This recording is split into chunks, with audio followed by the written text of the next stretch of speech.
네, 이번 특강 시간에는 쓰기와 읽기 중에서 단어 문장 단락을 핵심 내용으로 삼겠습니다. 미리 충분히 문제를 풀어야 되는 그러니까 자기 생각을 충분히 문제 적용해보고 그러면서 이제 수업 들으면서 같이 견주어서 내 생각과 일치하는 부분은 어느 정도고 또 좀 차이가 있다면 그것은 내 방법대로 갈 것인가 아니면은 좀 새로운 방법을 받아들여서 좀 활용할 것인가 이런 것들을 좀 살펴볼 수가 있겠죠. 그러기 위해서는 문제에 대해서 먼저 충분히 고민하고 그리고 또 답만 표시하지 말고 본인의 생각을 최대한 메모하거나 밑줄 치거나 화살표로 연결하거나 이런 방법으로 해서 충분히 표시를 해 두어야만 좀 더 한 번 수업을 듣고 정리하더라도 효과가 훨씬 더 커지리라 생각합니다. 문제를 아직 풀어보지 않으신 분들은 먼저 문제를 충분히 풀어본 뒤에 수업을 같이 해주면 좋겠습니다. 일단 범위는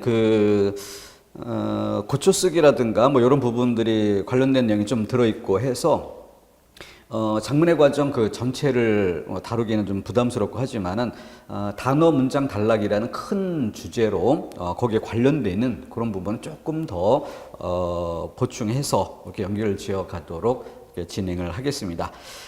단어 문장 단락은 그 영역 자체가 독립된 문제로도 중요한 비중이 있지만 그 뒤에 이어지게 되는 소위 독해 형태의 문제라 할 수 있는 대부분의 것들, 독해 형태의 질문들이 거의 20개 문제 중에서 절반 이상을 차지하죠. 그만큼 일단 수는 많이 다뤄지고 있는데 그 속에 흐르는 문제풀이의 원리 이 부분이 단어, 문장, 단락 여기에 집중되어 있다 이렇게 볼 수 있습니다. 그래서 그런 내용들을 살펴보는 것이니까 기초 특강에서도 좀 다룬 그런 부분과 중복된 부분이 조금은 있지만 문제 중심으로 해서 새롭게 한번 정리를 해보도록 하겠습니다. 전체 체계를 잘 잡는 게 필요하기 때문에 그래서 앞부분에는 기출문제를 사용하지 않고 좀 대표성을 띠는 그런 예제들을 뽑아봤고요. 그것으로 대략적인 윤곽을 잡아본 뒤에 기출문제를 풀어보는 이런 순서로 진행을 합니다. 기출문제가 구석구석 모든 사례를 다 가지고 있다면 기출문제만 가지고 해도 좋은데 기출문제 최근 연도 거 중심으로 하다 보면은 많이 출제된 영역도 있고 덜 출제된 부분도 있고 그렇습니다. 그런데 이 학습의 원리를 잡기 위해서는 전체 체계를 단계별로 이렇게 쭉 다져가는 이런 것들이 중요하기 때문에 그래서 다른 예제들을 좀 섞어서 이렇게 갖춰주는 것이 훨씬 중요하리라 이렇게 생각합니다. 자, 그럼 문제 살펴가도록 하겠습니다. 첫 번째 문제는 착상 자유현상 이렇게 발문 유형을 앞에 제시를 했어요. 그러니까 작문의 과정에서 주제, 소재, 구성, 지필, 퇴고 이렇게 5단계로 설명한다라고 할 때 그중 본격적인 주제를 선택하고 소재를 모으는 이 작업에 들어가기 전 단계가 착상 단계인데 그 착상 단계에서 자유연상이라는 항목으로 질문을 만들 수 있습니다. 근데 이 부분이 단어를 다루는 것과 관련돼 있죠. 단어와 단어의 관계를 살펴보는 것과 관련되어 있습니다. 그래서 이 문제를 넣어본 것인데 한 문제만 제시하느라고 여기는 좀 난이도를 조금 높은 수준에서 선택을 해봤어요. 일단 보기 안에 있는 어휘를 보면은 별 그리고 별에서 밤이라는 단어로 이어지고 밤이란 단어에서 새벽으로 이어집니다. 바로 여기에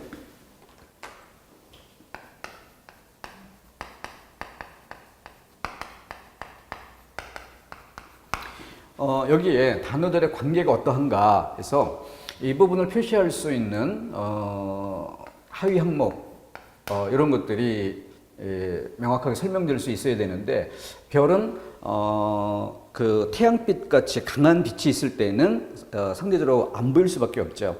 그래서 빛이 약해진 밤 시간대에만 보이기 마련입니다. 그렇다고 뭐 객관적으로 존재하지 않는 건 아니죠. 객관적으로 존재하지만 그것이 드러나는 것은 밤이라는 시간이어야만 파악이 될 수 있는 것. 그래서 서로 밀접한 관련이 있는 또 어휘의 관계이고 또 밤에서 새벽이라고 하는 것은 요 순서라는 부분이 또 고려가 되고 있지만 어쨌든 밤에서 새벽으로 이어지는 흐름이죠. 그랬을 때 이 하위 항목의 개념 그리고 이것을 묶어서 좀 더 상위 항목으로 묶어 이야기한다면 이것을 인접성이라고 설명할 수 있습니다.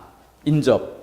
옆에 붙어 있는 가깝게 관련되어 있는 이런 것을 이제 인접성이라고 할 수 있는 것인데 굳이 이야기하자면 시간적인 면에서의 인접성이라고 설명할 수가 있어요. 근데 시험 문제를 구성할 때 보기가 시간적인 인접성이라고 한다면 그럼 선택지도 똑같이 시간적인 인접성이 주어지면 수험생들에게는 가장 쉽게 문제 답이 파악이 되겠죠. 그렇기 때문에 난이도를 조금 높이기 위해서 1번 문제의 답은 4번인데 4번의 경우 바다, 백사장, 모래 이것은 하위 개념으로 이야기하면은 공간 개념이라 할 수 있죠. 근데 공간 개념이면서 역시 인접성에 따라 단어의 연속된 흐름을 보여주고 있는 것입니다. 자, 차이점. 보기에는 시간적인 인접성이 재료로 제시가 되어 있고 선택지에는 공간적인 인접성이 있다. 그런 점에서 시간과 공간 좀 이질적이어 보일 수 있지만 한 단계 더 상위 개념으로 묶어본다면은 인접성이라는 공통점을 파악할 수 있다는 거죠. 자, 그런 면에서 난이도가 조금 높다 이렇게 볼 수 있는데 자, 그러나 이것만 가지고 개념을 정확히 아는 것만 가지고 문제를 푸는 건 아니죠.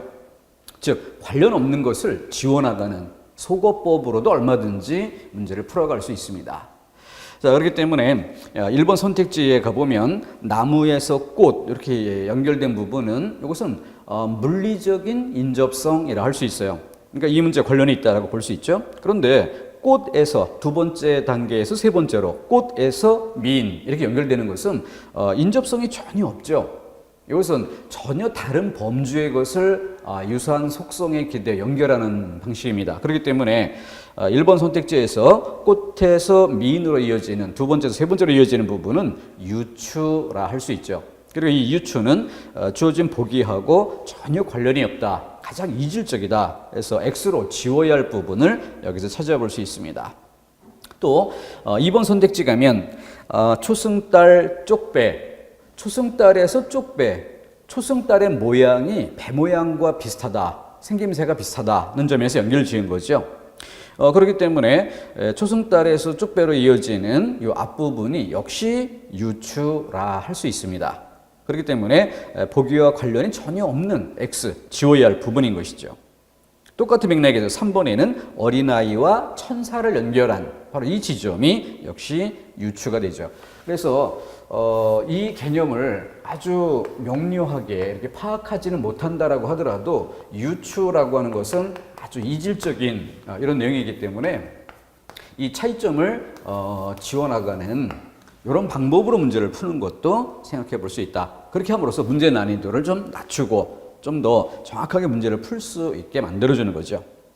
여기서 이 1번 문제를 통해서 강조드릴 부분은 우리가 그 기본 강의에서도 아주 중요하게 다뤘던 부분인데 쉬운 문제는 그 단어이든 문장이든 단락이든 다 똑같습니다.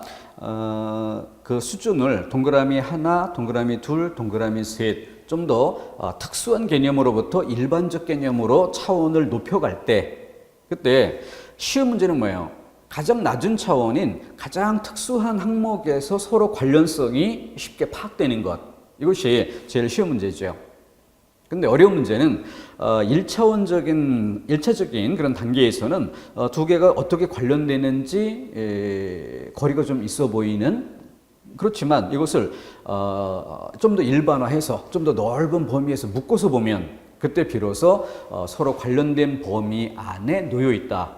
이걸 알 수 있는 그런 단계로 그 차원을 높여서 그렇게 특수한 개념을 일반적 개념으로 모아가거나 아니면 구체적인 것을 추상적인 것으로 바꿔가거나 이렇게 한 번쯤 바꿔준 뒤에라야 서로 연관되는 고리를 찾을 수 있는 이런 것들이 조금 어려운 문제에 해당이 됩니다. 그래서 문제 난이도를 높일 때는 항상 그런 방법을 사용한다는 점을 잊지 않도록 해야 되겠습니다. 자, 다음 2번 문제와 3번 문제를 나란히 비교해 보도록 하겠습니다. 동일한 성질의 문제라고 할 수 있어요. 비슷한 성격의 단어를 사용했고요. 그중에 2번 문제는 난이도가 낮은 모습을 보여주고요. 3번은 난이도가 조금 높은 그런 모습을 비교 이해해 보도록 배치한 것입니다. 2번의 밑줄진 기억, 여러 세대를 거쳐 변함없이 이어내려갈 이 밑줄진 부분 그 자체의 가장 초보적인 단계에서도 바로 시간적인 개념이라는 것이 명확하게 느껴지죠. 시간적 개념. 그런 상태에서 1번의 전파, 2번의 지속, 전승, 보존 이렇게 연결해 보면 2, 3, 4번이 모두 시간성을 전제로 해서 사용되는 이런 용어인데 비해서 1번의 전파는 공간적 개념이죠.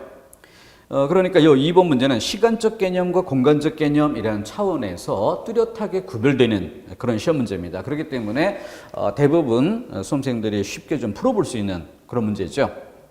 그래서 2번의 답은 1번이고 밑줄 친 부분이 시간적인 개념인데 비해서 1번은 공간적 개념이기 때문에 차이가 있어서 답이다. 자, 그렇다면 똑같은 성질의 문제입니다.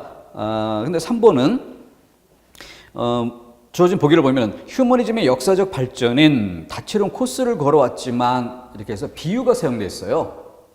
그래서 이 문장 앞에 주어를 보면 휴머니즘의 역사적 발전 과정 여기 있는 거죠. 그렇기 때문에 여기서도 이제 시간적 개념이라는 것이 전제되어 있다는 것을 알 수 있습니다. 그런데 밑줄 친 부분이 코스예요. 휴머니즘의 역사적 발전을 전제로 해서 다채로운 코스를 걸어왔다. 즉 휴머니즘의 역사적 발전의 그 과정이라 할 수 있는데 그 발전의 과정. 그런데 이것을 다채로운 코스라고 했으니까 이 비유에 기대어 원관념이 뭐냐? 이걸 찾아야 되는 거죠.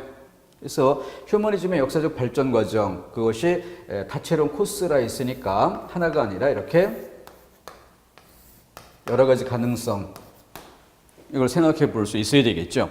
그래서 이것을 가장 잘 담고 있는 게 뭐냐라고 했을 때 일단 제일 먼저 지울 수 있는 그런 것이 1번의 통로라는 것은 공간 개념일 뿐이죠. 그렇기 때문에 일단 지울만 하고, 다음 두 번째로 지울 수 있는 게 4번의 분야. 이건 추상적 개념으로서 분야라고 하는 것은 일정한 기준에 따라서 나눌 때 나누어진 각 분류항이죠. 분류가 된 항, 이게 분야입니다. 그래서 일단은 그냥 다른 말로 표현해 본다면은 시간적 개념을 전제하지 않고 있다. 이런 점에서 1번, 4번 두 개를 지울 수가 있는 것이에요. 그리고 2번과 3번 경로와 여정 이렇게 놓고 본다면은 둘 다 시간성을 전제하죠. 그래서 시간성을 전제하면서 바로 이와 같은 내용을 담을 수 있는 게 뭐냐 이렇게 골라본다면은 답은 2번이 되어야 되는 것이죠.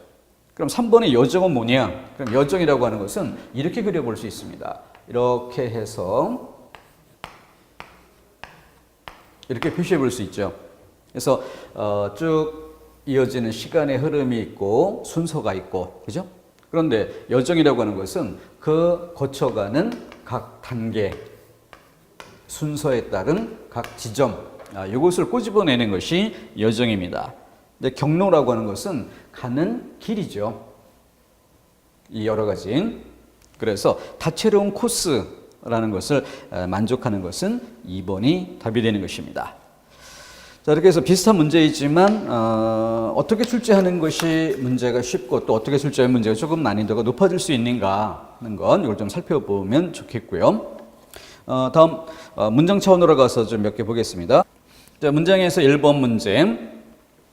다음 글이 서론이라고 할 때 이 글 뒤에 이어질 본론의 구성 방법으로 가장 적절한 것은 결론부터 말씀드리면 이 1번 문제는 4번의 병렬식 구성이 답입니다. 그런데 이 문제를 제시해 보면은 수험생들 중 많은 사람이 이것을 시간적 구성 이렇게 잘못 답하는 일이 많습니다. 그렇게 여기서 2번과 3번을 고르는 그런 경우는 많지 않아요. 답을 맞추거나 틀린다면 1번을 고르거나. 자, 그렇다면은 만약에 1번을 고른 사람들은 어떤 문제점이 있을까? 어떤 문제가 있을까? 자, 첫 번째 문장을 보시면요. 우리나라 네 계절은 확연히 구별된다 이렇게 되어 있어요. 이걸 문장을 요약해서 주어 소수로만 봅시다.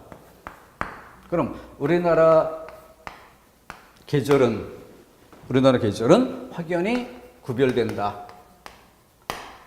이렇게 정리해 볼 수가 있는데, 그러면은 그 뒤에 이어지는 내용 해서 첫 번째 문장, 두 번째 문장 하면 주어 소수로만 보는 것이 아니라 또 이번에는 문장 간의 관계, 이것도 살펴야 되는 것이죠.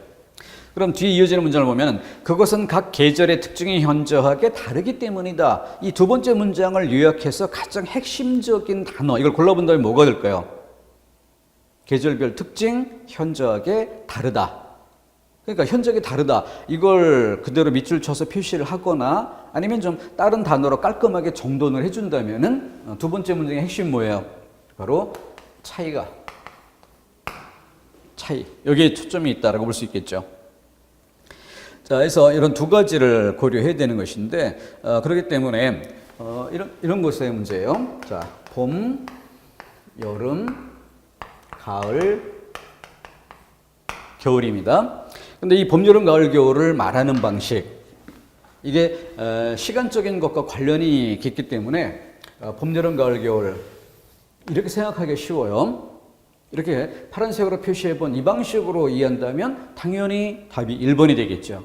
근데 봄, 여름, 가을, 겨울이라는 것은 이렇게만 다뤄질 수 있는 것이 아니라 이렇게 다룰 수도 있는 것이죠. 그죠? 이렇게 다룰 수 있는 것입니다. 그래서 병렬식 구성이 되는 것인데, 바로 첫 번째 문장을 요약했을 때 계절은 구별된다. 여기에 초점을 두고 살펴본다면은 파란색의 방식이 아니라 노란색 방식으로 다룬다는 점을 알 수 있고 4번의 답이 되는 것을 명확하게 이해할 수 있습니다. 따라서 만약에 이 문제를 틀린 수험생이 있다. 그리고 그 틀린 사람이 1번을 골랐다. 그러면 그 문제 원인을 어떻게 파악하면 되겠어요? 문장 간의 관계를 봐야 되는데 문장 간의 관계를 고려하지 않았다.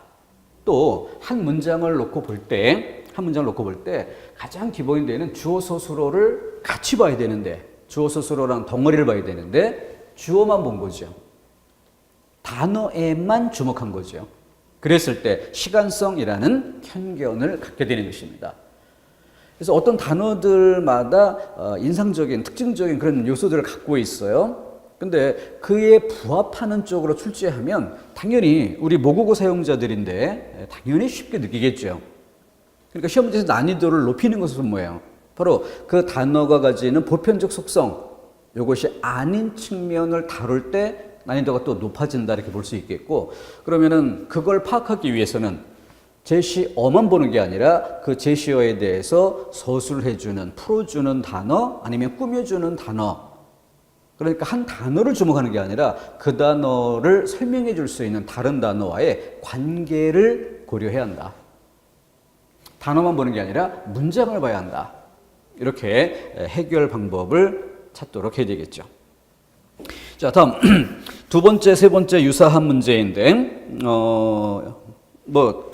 두 번째는 상대방이 전하는 다음 진술들 중에서 관심의 대상이 가장 이질적인, 그래서 이 문제를 풀어갈 때는 이렇게 보시면 되겠어요. 일단 그 1번을 읽어보면은 신속하게 이 일을 처리하는 것도 중요하지만 너무 서두르다가 일을 그르치지 않도록 주의한다.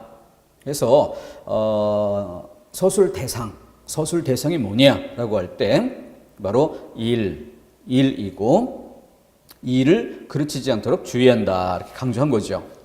자, 두 번째 문장은 일도 중요하지만 건강을 해치지 않도록 각별히 신경을 써야 한다. 그럼 전혀 다르게 1번과는 전혀 다르게 건강을 강조하고 있다 이렇게 볼 수 있죠. 자, 그래서 1, 2번을 대조의 축으로 이렇게 삼고 1, 2번을 맞세워 놓고 1번에서는 일, 2번에서는 건강. 자, 그러면은 관심 대상이 이질적인 것이라고 했으니까 나머지 3, 4번을 볼 때 1, 2번에서 쉽게 이렇게 일과 건강이라는 것으로 대상이 딱 표시가 됐어요. 드러났어요. 그렇기 때문에 3, 4번을 볼 때는 일 쪽일까 건강 쪽일까 이렇게 놓고 보면은 내용이 쉽게 파악이 됩니다. 근데 아무 생각 없이 읽어보면은 전혀 이질적인 또 다른 문장이라고 보일 수밖에 없죠. 어차피 별개의 문장이니까.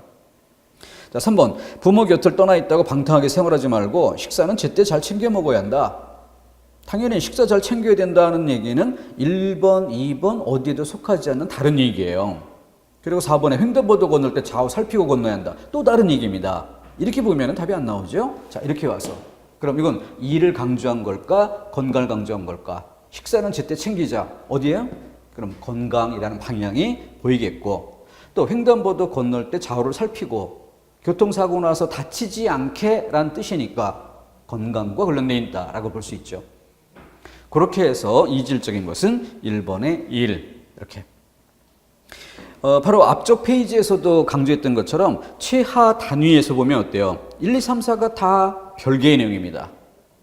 근데 묶어가 주자는 거죠. 묶어서 좀 더 일반적인 범위에서 연결해보자. 그랬을 때 1과 건강이라는 차원으로 놓고 본다면은 3번이나 4번이 건강이라는 맥락에 묶일 수 있다라는 걸 볼 수 있죠. 자, 그렇게 처리하는 문제고요. 다음 3번은 자, 문장이라는 틀을 활용하는 문제입니다. 자, 문장의 내용이 나머지 색과 다른 이렇게 있어요. 1번을 읽어보면은 자, 물질 만능 사고와 계층 간의 갈등을 처리하는 과소비는 건전한 소비 생활로 억제해야 한다. 자, 맨 끝에 서술어에 밑줄 치고 이해해 봅시다. 억제해야 한다. 그랬을 때 억제해야 하는 대상이 뭐? 이렇게 따져보면은 과소비가 되죠. 과소비는 건전한 소비 생활로, 이건 수단이죠. 건전한 소비 생활로 억제해야 한다. 과소비를 억제하자.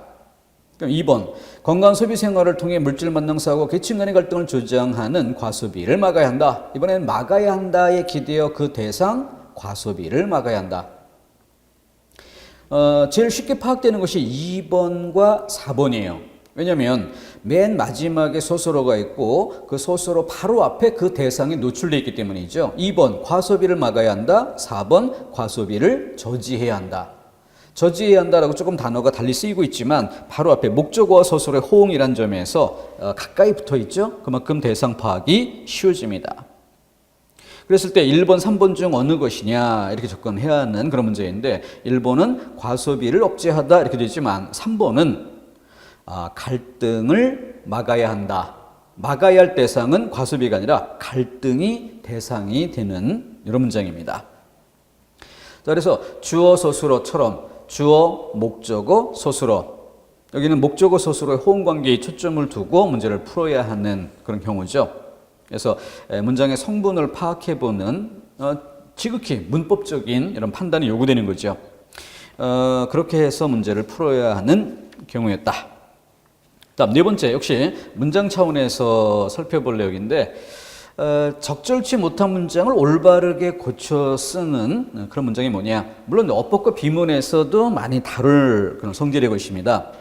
그런데 지금 이제 우리가 독해를 궁극적인 지향점으로 해서 단어 차원에서 살필 것, 문장 차원에서 살필 것, 그리고 단락 차원에서 살필 것, 그것을 단계적으로 묶어가는 과정입니다. 자, 그래서 일단 이 네 번째 문제에서 제일 쉽게 지워낼 수 있는 선택지 1번, 4번. 자, 1번이 제일 먼저 지워지는 이유는 뭘까요? 풍속이라는 단어가 3번이나 반복된다는 점에서 제일 쉽게 구별이 될 수 있을 거예요. 그 다음 4번이 또 그 다음 지워질 수 있겠는데 여기는 대표적이라는 단어가 앞뒤, 문장 맨 앞, 문장 맨 끝에 반복적으로 사용되어 있기 때문에 고를 수 있다는 얘기죠. 자, 그러면은 중복된 말이 들어있지 않은 2번, 3번 두 개 중 어느 게 더 좋은 문장인가? 어느 게 더 좋은 문장인가? 자, 이것을 좀 빨리 풀어보기 위해서 대표적이라는 단어에 밑줄을 치고 대표적이라는 단어가 놓인 위치 여기에 초점을 두고 검토해 봅시다. 2번, 오늘날까지도 지속되는 가장 대표적인 풍속이 한보내기이다. 3번, 대표적으로 오늘날까지도 지속되는 풍속이 한보내기이다. 어느 게 더 적절할까요? 답은 2번입니다. 그 이유가 뭐예요? 대표적이라는 말이 꾸미는 말로 쓰이고 있고 꾸미는 말과 꾸밈을 받는 말. 그럼 대표적이라는 말로 꾸밈을 받는 것이 뭐예요? 바로 풍속이죠. 그러니까 꾸미는 말과 꾸밈을 받는 말의 관계가 어때야 돼? 밀접하게 관련돼 있어야 됩니다. 응집돼 있어야 돼요. 가까이 있어야 한다는 얘기입니다. 그래서 3번 같은 경우에는 대표적으로 이렇게 말한 다음에 오늘날까지도 이렇게 이어지는 동안 대표적으로라는 말이 왜 나왔는지 그 뒤에 꾸밈을 받을 말이 저 뒤에 떨어져 있기 때문에 그 단어와 단어의 의미 관계가 머릿속에 깔끔하게 정돈되지 않는 이런 단점이 있습니다. 그래서 2, 3번의 차이, 2번의 답이 되는 이유는 응집성이 더 높다. 응집성이 높다. 그런 이유가 3번보다 2번의 답이 되어야 하는 이유입니다. 다음 5번, 이것도 그 지난 강의에서 한번 다뤄본 문제죠. 문장 간의 관계, 발문 유형을 아예 문장 간의 관계 파악. 앞서도 이거 얘기했었잖아요.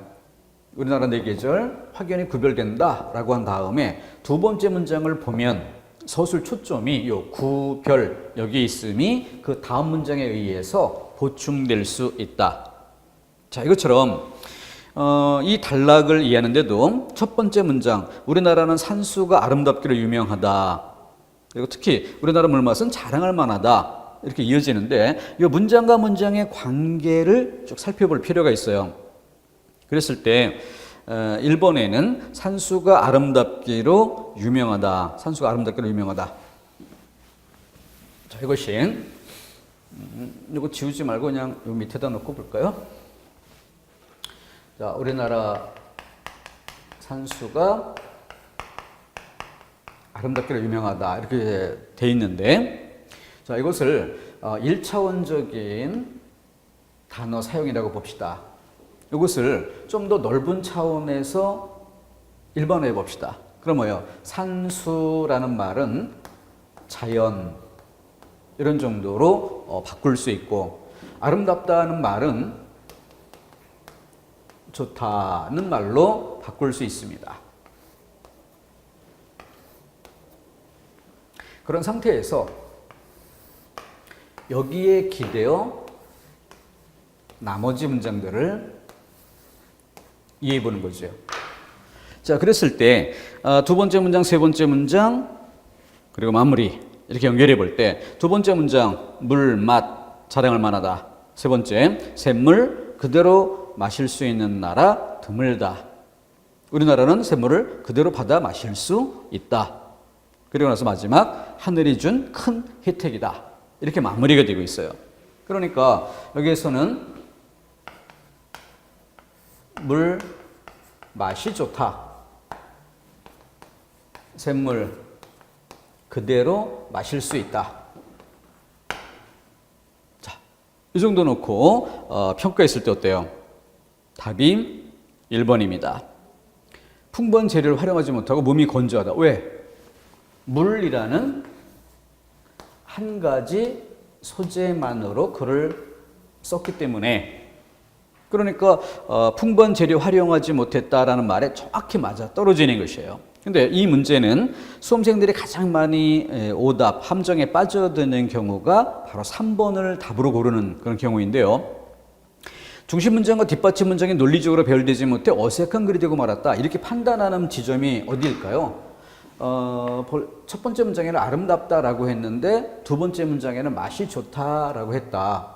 이 두 개가 논리적으로 연결이 잘못된 것 아니냐 이렇게 생각을 하는 거죠.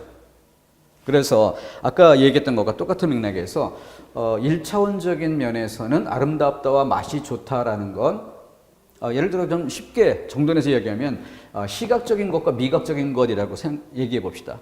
그렇게 시각의 영역과 미각의 영역으로 다르다. 이것만 보이겠죠? 그런데 이것을 좀 더 넓은 차원에서 묶어보면 바로 우리나라 자연 환경이라는 것이고 좋다는 쪽에서 같은 맥락에 놓인다는 거죠. 그래서 주어진 자료를 그대로 푸는 게 아니라 한 차원 넓게 일반화하거나 추상화하거나 이렇게 바꿔본 뒤에 파악해 볼 수 있다. 그래서 직접 푸는 것이 아니라 간접적으로 아니면 한 차원 바꿔서라는 말로 이해해 주면 되겠고요. 다음 6번 문제도 조금 어려울 수 있는 문제인데 6번에 함정이 되는 답지는 4번이고요. 그리고 올바른 답은 3번입니다. 발문 유형을 문장 구조의 이해와 활용이라고 했어요. 문장 구조의 이해와 활용. 그래서 지금 춘풍 여기 밑줄 치고 있는데 왜 두 문장을 줬을까? 두 문장의 관계를 고려하는 것이죠. 그러니까 첫 번째 문장은 우리의 용모, 두 번째 문장은 우리 국토. 이렇게 두 개 대상을 이야기하고 있다는 점에 주목해 봐야겠죠. 그래서 국토를 전제로 해서 춘풍이 태탕하다는 서술 내용이 이어졌다면 그럼 이 춘풍이라는 말은 첫 번째 문장 용모 여기에 관련지어서는 화기가 빛나다라는 서술 내용이 이어지잖아요. 그러니까 춘풍이라는 단어를 이해할 때 첫 번째 문장 무엇과 관련지어서 화기라는 말과 관련지어서 이렇게 이해를 해야 되는 것이죠. 그게 맥락이고 분위기인 것입니다. 그러니까 춘풍이 태탕하다라고 하는 것. 자, 이 문제는 아까 이 문제 우리나라 네 계절이 확연히 구별된다. 이 문제와 유사한 패턴이라고 볼 수 있어요. 그러니까 춘풍이라는 단어만 놓고 보면 봄이라는 단어만 놓고 보면 4번의 평온 이런 것들이 답으로 보일 수도 있다는 거죠. 근데 봄 그것만이 아니라 봄 중에서도 풍, 바람인 것이고요. 그리고 그것에 대해서 서술된 내용을 보면 뒤에 태탕하다. 근데 태탕하다라는 말이 한자 말이라서 어려워서 좀 힘들다라고 한다면 그때 힌트가 돼줄 수 있는 것이 앞의 문장이라는 거죠. 첫 번째로 두 문장의 관계는 문장의 서술 구조가 비슷하다, 유사한 패턴으로 서술되어 있다. 그럼 형식적으로 유사한데 내용상으로도 비슷한 경우인지 아니면 대조적인 경우인지 이걸 따져야 되겠죠. 그랬을 때 춘풍이 태탕하다, 화기가 빛나다 이건 비슷한 방향일까요? 반대 방향일까요? 아무래도 비슷한 방향이겠죠.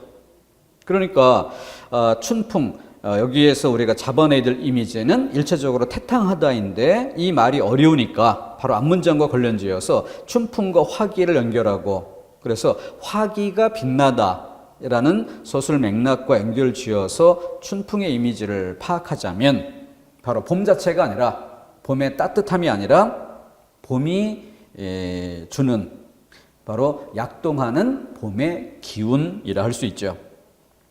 그렇기 때문에 그것을 가장 잘 담아주는 것은 3번의 화창이 답이 되는 것입니다. 이게 시험 문제예요. 자, 이런 식으로 우리가 한국인이 한국어로 출제된 문제를 푸는 겁니다. 그러니까 단어, 문장, 단락 각각 공부할 거리가 있고 거기에 나름대로 뭐 기교라면 기교할 것도 있어요. 근데 막연한 차원에서 읽고 푼다. 이것처럼 황당한 게 없는 거죠. 읽고 푸는 뭐 그런 정도라고 한다면은 그게 굳이 합격자와 불합격자를 가르는 변별성을 목적에 두는 그런 시험에 사용되기가 어렵겠죠. 그래서 단어와 문장 이런 것들을 어떻게 활용해서 문제풀이에 이용돼야 되는지 이것을 잘 다듬어 보도록 하겠습니다. 자, 7번도 같은 맥락에서 제시되는 거겠죠. 기억에 해당하는 사람을 비판하는 말. 기억에 해당하는 사람을 비판하는 말. 자, 그래서 앞부분에 여기 밑줄을 미리 그냥 다 쭉 쳐놨어요. 유익하니 세 가지 벗, 해로우니 세 가지 벗. 그럼 머릿속에 딱 세 가지. 유익하니 세 가지, 해로우니 세 가지. 동그라미 셋, X 셋. 이렇게 머릿속에 딱 떠올라야죠. 그런 상태에서 딕하니 신실하니 들은 것 한 이랄 벗하면 유익하고 라고 되어 있으니까 지금 두 번째 밑줄 친 셋은 동그라미 셋이에요. 그리고 거동만 리그니 아당하기 잘하는 이 말산만 리그니 이건 해로우니 세 가지 양상 X 셋입니다. 자, 그러니까 그중에 맨 마지막 말산만 리그니 여기에 밑줄을 치고 질문을 하고 있죠. 맥락을 고려해서 문제를 푼다라는 것입니다. 그러니까 기억의 의미 다른 거 다 무시하고 자 그냥 밑줄만 보면 뭐예요? 말만 익숙한 사람. 자, 이렇게 놓고 문제를 푼다면은 그 문제의 방향이 의미 해석의 방향이 여러 가지가 될 수 있죠. 여러 가지. 자, 그런데 이렇게 봐야 되겠습니다.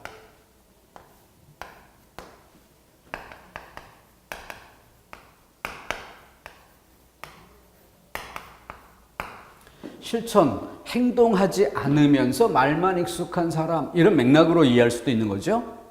또 다르게 이해할 수 있는 건 뭘까? 또 다른 측면, 거기에는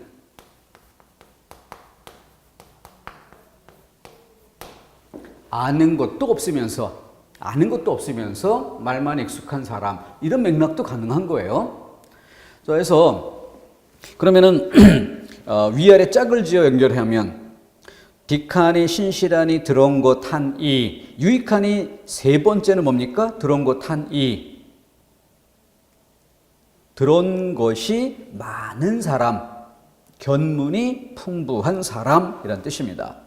그러면 이것과 관련지어서 기억을 해석하면 이렇게 이해가 된다는 거죠. 아는 것도 없이 말만 익숙한 사람, 이렇게 맥락이 잡히는 거예요. 이게 올바른 해석이 있고 구조적인 해석입니다.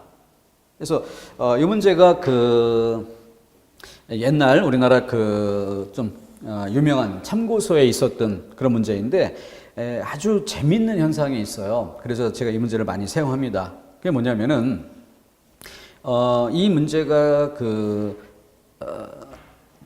입시 수험서에 사용된 시기가 2000년 무렵 이때쯤 됩니다. 그런데 그보다 10년 전 1990년대쯤 이때 이 똑같은 문제가 같은 참고서에 실려 있었어요. 근데 같은 참고서에 실려 있었는데 90년대 문제는 4번 답지가 없이 2번을 답으로 하는, 4번 답지가 다른 엉뚱한 내용이 들어왔었죠. 그런 상태에서 2번을 답으로 하는, 남아있는 중천금, 말은 중요하다, 이런 정도의 굉장히 막연한 답이죠. 그랬던 것이 2000년대 들어서면서 10여 년 지나면서 이 똑같은 문제 단지 4번만 교체한 거예요. 엉뚱한 내용을 지워버리고 빈수레가 요란하다라는 내용이 들어온 겁니다. 그리고 4번이 답이다라고 바꿉니다. 그 사이에 무슨 일이 있었던 걸까? 바로 고등학교 교과서가 구조적인 독서에 초점을 두는 이런 방식으로 교육 내용이 바뀌었기 때문입니다. 그렇게 교육 내용이 바뀌었기 때문에 그 바뀐 교육 내용에 따라서 충실하게 만들어진 문제가 바로 이것이에요. 그러니까 다시 정리해보면 이거죠. 90년대식 교육은 뭐예요?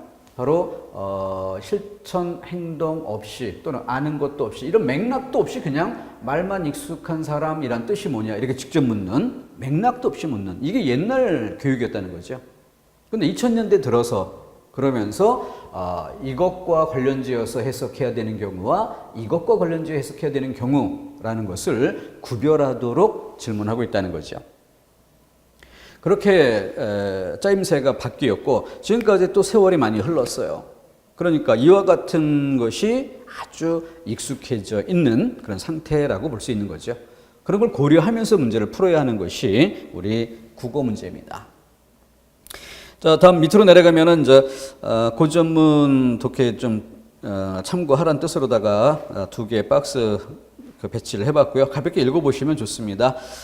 주목해서 봐야 될 것은 문장과 문장의 관계입니다. 문장과 문장의 관계. 오늘 수업의 주제이기도 합니다. 다음 10번 문제 보시죠. 자, 여기서는 비유라고 했는데 다음 문장의 의미를 가장 바르게 설명한 것. 처음 풀었을 때 무슨 얘기인지 도무지 맥락이 안 잡힌다라고 이야기하는 분도 있어요. 자, 그런데 일단 서술 대상만 체크해 봅시다. 그러면은 1번 선택지는 인간 세상, 2번 선택지는 인간 세상, 그리고 인간 세상은 험난하고 인심은 변하기 쉬워. 그래서 뒤에 인심이란 단어도 체크해 볼 만하죠. 3번은 인간, 4번 인간 세상. 이렇게만 뽑아도 서술 대상이 뭐냐라는 것만 뽑아도 답이 2번임이 보이는 문제입니다. 자, 박스 안에 보기를 볼게요. 앞에는 인간 세상이란 거대한 하나의 물결이요. 그리고 뒷부분에 인심이란 거대한 하나의 바람입니다. 그러니까 앞부분은 인간 세상에 대해서, 뒷부분은 인심에 대해서 얘기했죠. 그런데 선택지를 보면 1번 선택지 하나만 봅시다. 인간 세상에는 좋은 때도 있지만 나쁜 때도 있다. 이게 또 그럴듯하다라고 착각하는 경우도, 오답하는 경우도 꽤 많이 있는데, 인간 세상만 얘기하잖아요. 뒤에 인심을 얘기한 부분이 아예 없죠. 그러면은 인간 세상이나 인심이 결국은 서로 밀접히 관련되는 단어 아니냐, 이렇게 해석한다면, 그러면 바로 긍정과 부정의 맥락에서 봅시다. 인간 세상에 대해서 거대한 하나의 물결이요, 거대한 물결이라고 하는 것은 좋다는 뜻입니까?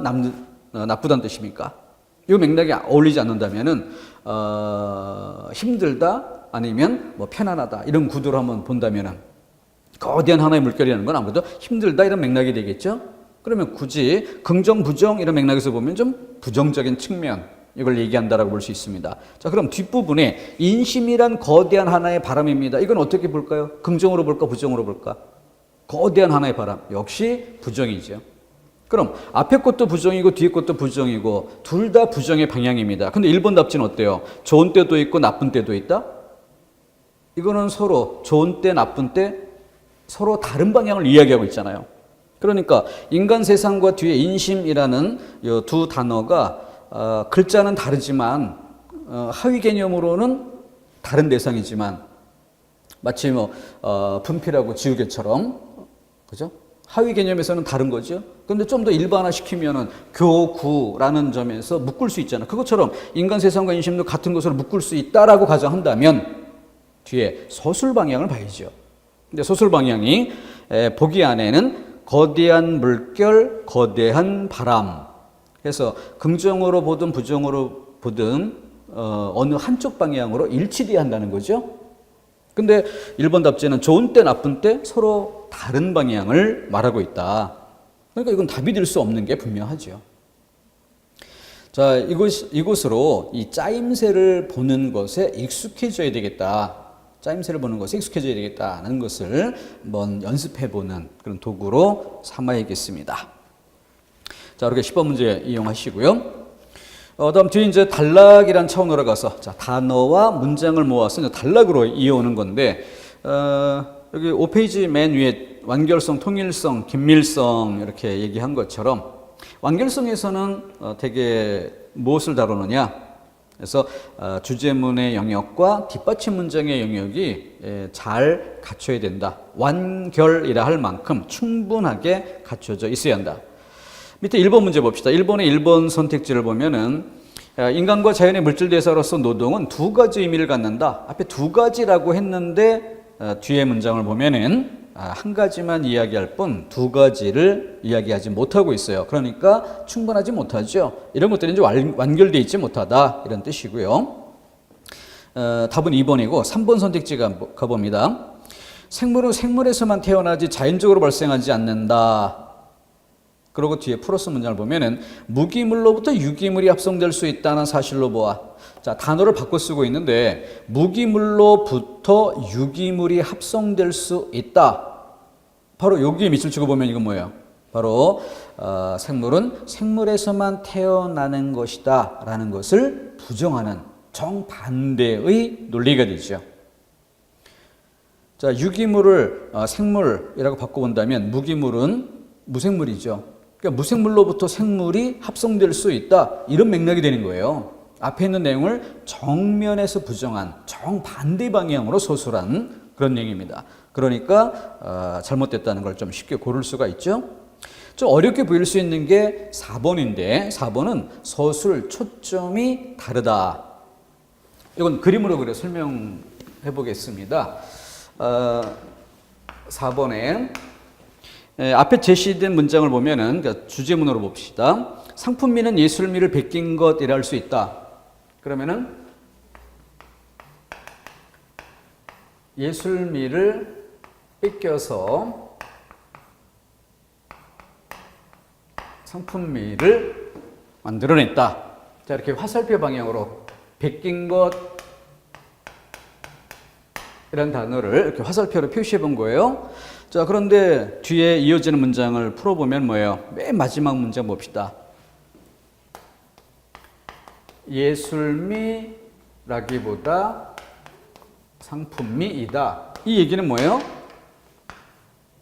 이렇게 설명할 수 있죠. 그러니까 처음에 제시된 문장은 이런 내용을 다루고 있었는데 뒤에 이 내용을 뒷받침할 수 있는 문장들로 채워줘야 되는데 이게 아닌 전혀 다른 이 얘기를 하고 있다. 그러니까 이건 서술 초점이 완전히 바뀌어버린 경우라는 뜻이죠. 그래서 이제 완결성을 해친 것, 이렇게 답이 틀린 것으로 평가가 되는 것입니다. 자, 완결성은 이런 식으로 보는 거고요. 통일성은 한마디로 하면 포함관계이죠. 포함관계.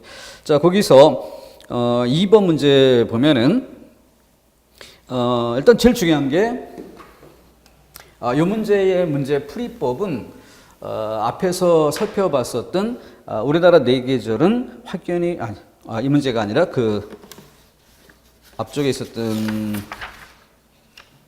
다른 문제 좀 더 일반화해서 풀어야 하는 그런 경우로 우리나라 산수가 아름답고 유명하다. 여기서 물맛 자랑할 만하다. 아름답고 유명하다 그 자체로부터 직접 뒤에 문장과의 관계를 보지 말고 일반화해서 우리나라 자연이 좋다는 맥락의 이야기다. 이렇게 놓고 봐야 뒤에 있는 내용들이 쉽게 파악이 되죠. 물맛 자랑할 만하다. 물맛 좋다. 세 번째 문장도 물 좋다. 이런 내용이 되는 거죠. 그래서 논리적으로 어색하지는 않다. 관련되어 있다. 다만 풍부한 재료를 사용하지 못했다. 예를 들어 산수. 그럼 물만 얘기할 게 아니라 하다못해 산도 좀 얘기를 해주는 이런 정도의 균형감만 갖췄어도 좋은 글이었을 텐데 산도 얘기하지 않고 물만 얘기해서 그래서 풍부한 재료를 활용하지 못했다. 이렇게 평가되는 거죠. 그래서 주어진 거 그대로만 풀지 말고 한번 바꿔서 일반화해서 보자. 이런 맥락이었어요. 자, 그런 것처럼 똑같이 5페이지에서 방 지저분하다. 자, 동그라미 2개 일반적 진술, 그리고 나머지 동그라미 하나, 얘네들의 이제 통일성 문제를 살펴보는 이런 내용인데, 기억. 책상 위에는 책들이 널려 있었고 커튼은 얼룩이 묻어 있었다. 그래서 지저분하다. 해당된다는 점이 쉽게 보입니다. 다음, 니은. 방바닥에는 먹고 남은 그릇과 이부자리가 펼쳐져 있었다. 여기도 포함된다는 점이 쉽게 파악이 됩니다. 자, 그래서 이제 3번, 4번 두 개를 살펴봐야 되는 것이죠. 디귿. 벽에는 그림이라고는 한 장도 걸려있지 않았다. 그리고 리을. 어느새 시계는 12시를 넘고 있었다. 이 두 개 중 어느 것이 관련되고 어느 것이 관련되지 않는가.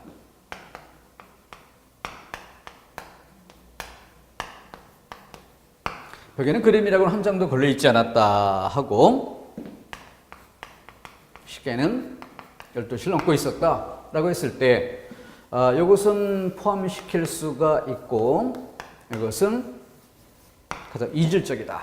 이 차이를 잡아내는 것이에요.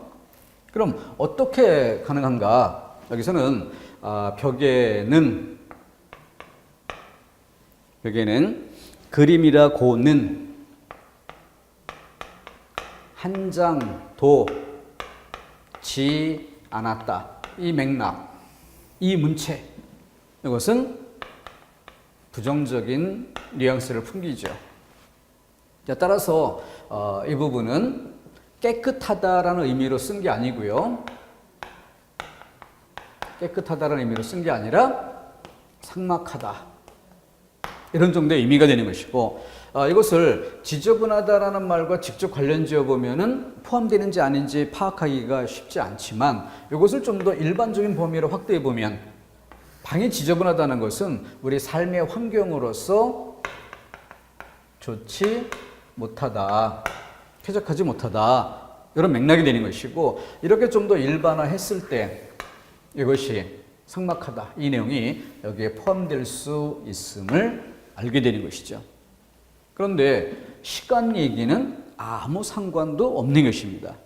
그러니까 굉장히 이질적인 내용이죠. 근데 이것이 1차원적인 상태에서 바로 이질적인 이런 내용으로 가고 또 1차원적인 내용에서 포함 관계가 확인되는 이런 구도라면 그만큼 쉽겠죠. 그래서 난이도가 높아질 때 어떤 방식으로 난이도가 높아질 수 있느냐 이걸 살펴보는 것에 초점이 있습니다.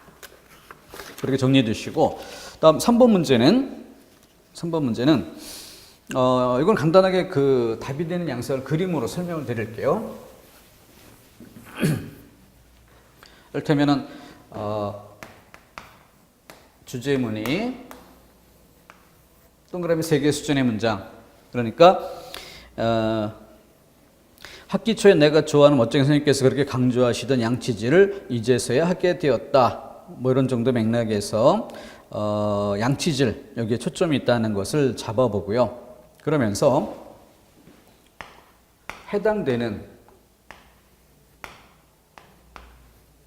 내용들을 니은 식사 후 몇몇 아이들과 깡충깡충 화장실로 뛰어가 거품을 입에 물고 떠들며 이를 닦는 일은 내 생활 속의 즐거움으로 자리 잡았다. 그랬을 때 양치질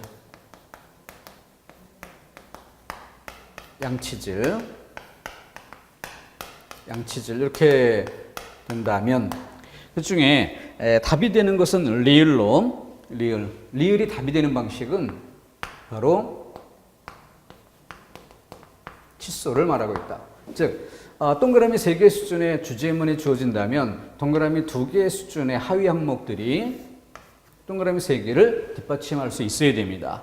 근데 전체적으로 보면 다 관련되어 있다고 할 수 있지만 이렇게 동그라미 하나 지나치게 특수 항목으로 파고들면 이것은 바로 앞에 있는 이것을 뒷받침하는 역할을 하게 되는 것이지 이 문장이 이 주제를 뒷받침하는 것에 영향을 주지 못한다는 것이죠. 그런 점에서 오히려 초점을 분산시키는 칫솔, 뭐 손잡이나 뭐 등등 그런 식으로 칫솔 자체에 초점을 두게 만드는 이런 우를 범할 수 있습니다. 자, 통일성 문제인데 방식이 조금 다른 이런 양상이었기 때문에 차이가 있다는 점에서 차이점을 이렇게 지적을 해 드려 봅니다. 그 정도. 다음 밑에 4번 문제는 긴밀성. 근데 긴밀성이라는 이 영역은 응집성이라는 다른 말로 또는 일관성이라고도 하죠. 그래서 여기에서는 여러 가지 질문 형태가 나뉘게 되는데 접속어 문제도 있고 순서 재별 문제도 있고 단락 나누기 문제도 있고 또 새 문장 끼워 넣기 들어가야 될 위치가 어디냐 이런 문제도 역시 같은 긴밀성에 초점을 두는 그런 질문 영역이다. 완결성은 거의 한 가지 질문 형태로 통일성도 거의 한 가지 질문 형태로 모아집니다.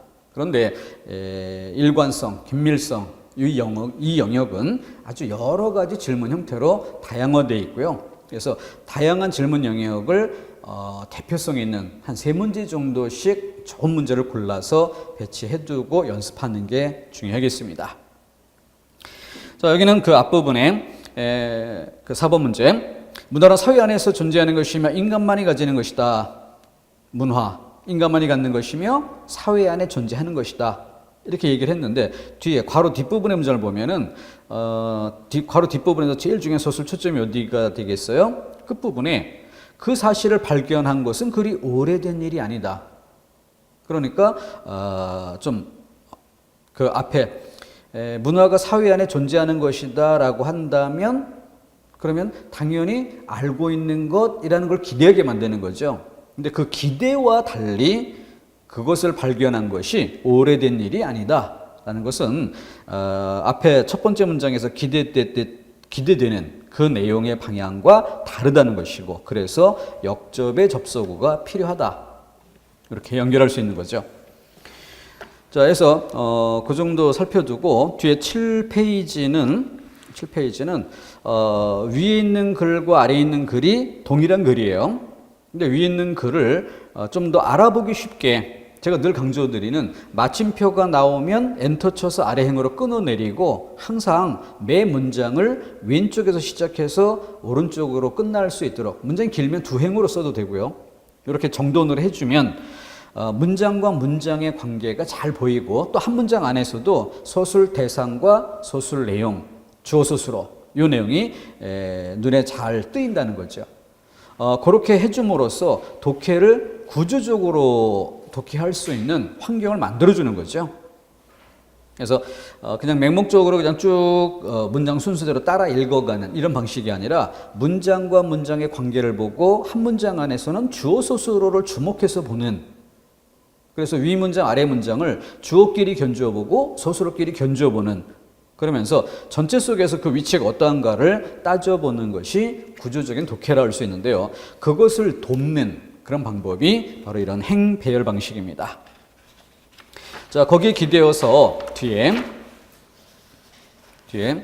8페이지 주의할 만한 문제들 좀 골라봤는데 1번 문제는 개를 훈련시키는 방법 이걸 얘기를 하고 있고, 두 번째 행에 보면은 세퍼트 종과 그리고 테리어 종의 차이점을 얘기한 부분이 나오고요. 네 번째 행에 가면 또라고 해서 열거가 되죠. 그러면서 그 뒤에 사냥개와 또 사냥개와 다른 종류의 개, 이것을 차이점, 즉 대조가 보입니다. 대조가 두 번 쓰였어요. 이것 때문에 이 문제는 수험생들이 4번으로 답하는 경우가 굉장히 많습니다. 신문과 방송의 차이점, 이게 대조니까.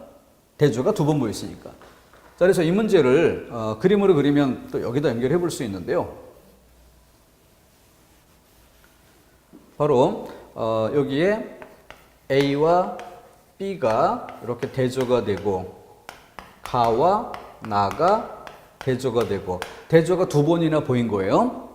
여기를 연결해 주는 접속어가 또 이렇게 이어진 거죠. 그런데 더 중요한 것은 첫 번째 문장과 나머지 문장을 이어주는 이 부분에 뭐라고 되어 있어요? 예를 들어라고 아주 명시되어 있습니다. 그러니까 이 덩어리 전체가 뭐예요? 바로 첫 번째 문장에 대한 예시 자료였던 것입니다. 따라서 주제문이 첫 번째 문장이고 그것을 뒷받침하는 나머지 문장의 관계, 이게 뭐냐라고 했을 때 예시가 되는 것이고, 예시를 보여주는 선택지는 1번입니다. 그런데 그보다 더 특수한 항목으로 들어갔을 때 대조가 두 번이나 보였다는 점, 양적인 면, 여기 이끌려서 4번을 답하는 경우가 굉장히 많은, 그러니까 이걸 보면은 글의 문장 간의 관계, 구조를 파악한다는 게 얼마나 중요한 것인가를 보여주는 거죠. 두 번째 문제 똑같습니다. 첫 번째 문장 뒤에 예를 들어라고 나오죠. 그러니까 우리가 답을 찾을 때는 바로 두 번째 문장 이하 나머지 내용은 예시이고 거기에 기대어서 첫 번째 문장이 주제문이다. 그러니까 첫 번째 문장을 요약해 보면 답이 뭐가 돼요? 1번 언어와 인지가 답이 되는 것이에요. 그런데 두 번째 문장 이하를 쭉 평면적으로 그냥 흩어놓고 보면은 이 범주화라는 말이 3번이나 등장합니다. 그러니까 독해 비법이라고 자주 반복되는, 자주 등장하는 단어에 주목한다, 뭐 이런 것들이 마치 독해의 비법인 양 이렇게 소개되는 경우가 있는데 자칫하면 그게 또 함정에 빠지는 이유가 될 수 있습니다. 그래서 여기서는 범주화라는 말이 3번 보이지만 이건 모두 예시 문장 안에 쓰인 것이고요. 그것에 기대어 첫 번째 문장이 주제문입니다. 그러니까 문장과 문장의 관계를 보는 것이 얼마나 중요한가를 또 한번 보여주는 거죠. 그래서 요 1번 문제와 2번 문제 두 문제가 같은 패턴이라 볼 수 있는데 요걸 다음 페이지에서 설명을 해드리고 있습니다. 문장과 문장의 관계를 볼 수 있도록 구조화 시켜놨어요. 그럼 3번 문제는 8페이지 3번 문제 더 보면 어떨까요? 꽃에 나비가 없을 수 없고 산에 샘이 없어서는 안 된다. 돌에 이끼가 있어야 제기역이고 물에는 물풀이 없을 수 없다. 교목엔 덩굴이 없어서는 안 되고, 이런 열거 뒤에 사람은 벽이 없어서는 안 된다. 그러니까 쭉 열거된 하나, 둘, 셋, 넷, 다섯, 4개였나요? 그러고 나서 끝에 사람에게는 벽. 자, 그럼 이게 무슨 뜻이냐? 이것과 무슨 관계냐? 이걸 파악하는 것이죠. 그래서 꽃과 나비의 관계, 산의 샘, 돌의 이끼, 이걸 쭉 열고 한 뒤에 여기에 나타나는 이 질서를 정돈해 볼 필요가 있죠. 이 문제에서 수험생들이 많이 오답을 한 경우는 바로 1번입니다. 오답이 1번이에요. 오답. 사람은 마음이 힘들 때 기댈 수 있는 친구가 있어야 한다.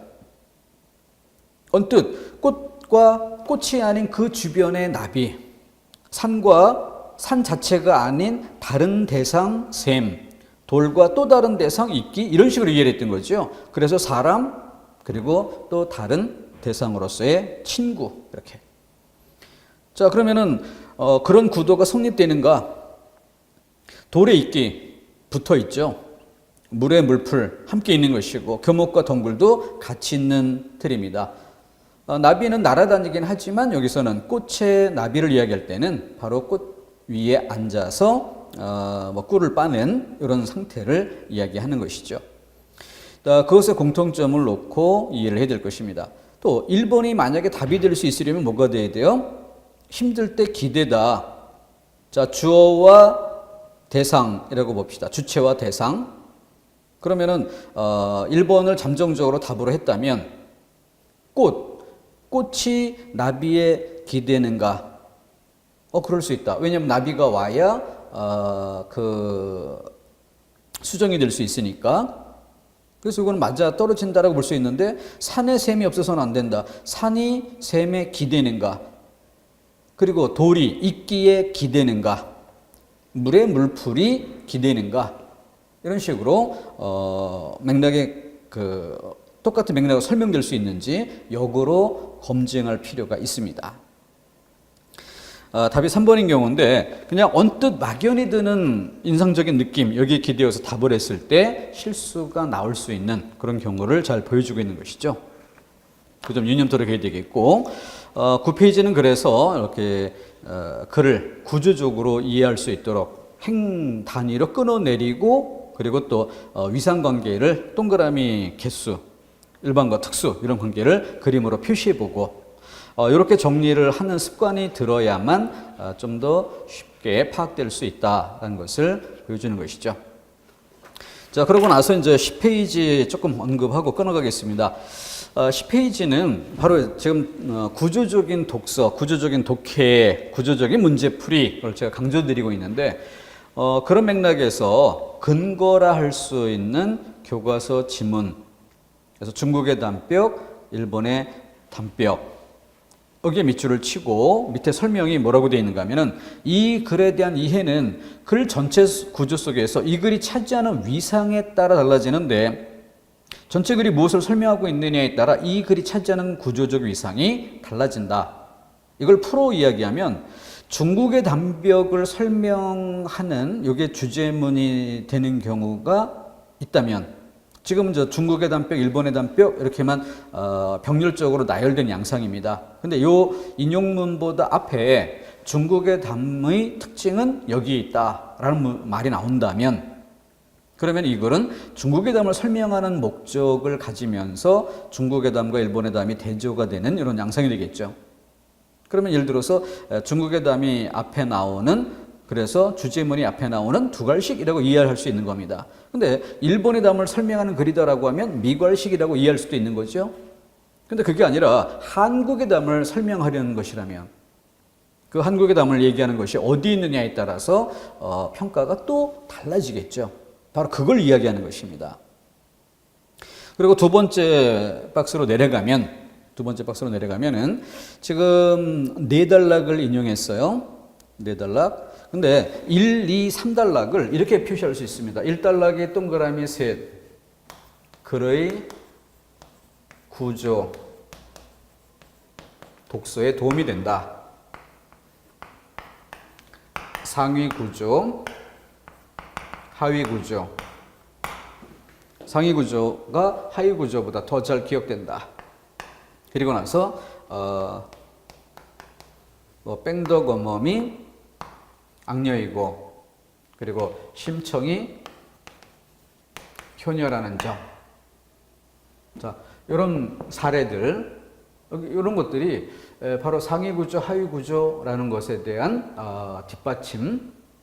그래서 동그라미 하나, 여기 동그라미 둘, 동그라미 셋 이렇게 돼 있어요. 자, 그랬을 때 위의 평가와 똑같이 전체 무엇을 설명하는 글이냐에 따라서 글의 평가가 달라질 수 있다는 거죠. 그래서 밑에 네 번째 단락을 봅시다. 네 번째 단락, 이와 같이. 그러면서 여기 설명되는 내용이 들어와주면 그로 인해서 이 네 번째 문장에 기대어서 어때요? 이 첫 번째 것이 주제문이다. 이렇게 파악이 될 수 있는 겁니다. 그런데 만약에 네 번째 문장이 싹 지워졌어요. 네 번째 문장이 싹 지워졌어요. 그리고 이것이 뭐 통일성 문제 이런 걸 평가하는 글이 아니라 이미 완성된 잘 쓰여진 글이라고 인정하고 독해로 질문하는 경우입니다. 그럼 이것이 정확하게 이것을 뒷받침한다는 점이 뚜렷하게 보이는 이런 조건에서는 첫 번째 문장이 주제문으로 보이지 않고 도입으로, 전제로 이렇게 보이면서 이게 글의 목적인 것으로 이렇게 파악될 수 있다는 거죠. 그렇게 글에 대한 이해는 탄력적으로 바뀔 수 있습니다. 어떻게? 주어진 조건에 따라서 박스로 잘라서 인용하는 분량에 따라 다르게 평가될 수 있다는 것이죠.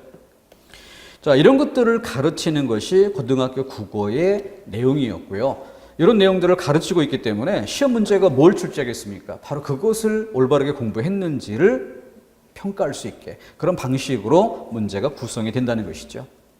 자, 그런 점을 그러니까 제가 강조드렸던 이런 부분들이 조금 낯설다고 느끼는 경우도 있는데 그것이 저 개인적인 생각에서 설명드리는 방법이 아니라 바로 보편적으로 가르쳐져야 하는 교과서에 기반하는 그런 학습 방법이라는 점을 강조하기 위해서 확인시켜 드리기 위해서 예시 자료로 사용한 것입니다. 그렇게 구조적인 독서, 구조적인 문제풀이가 될 수 있도록 연습해 가시기를 당부드립니다. 끊었다가 그 기출문제들을 좀 살펴보도록 하겠습니다.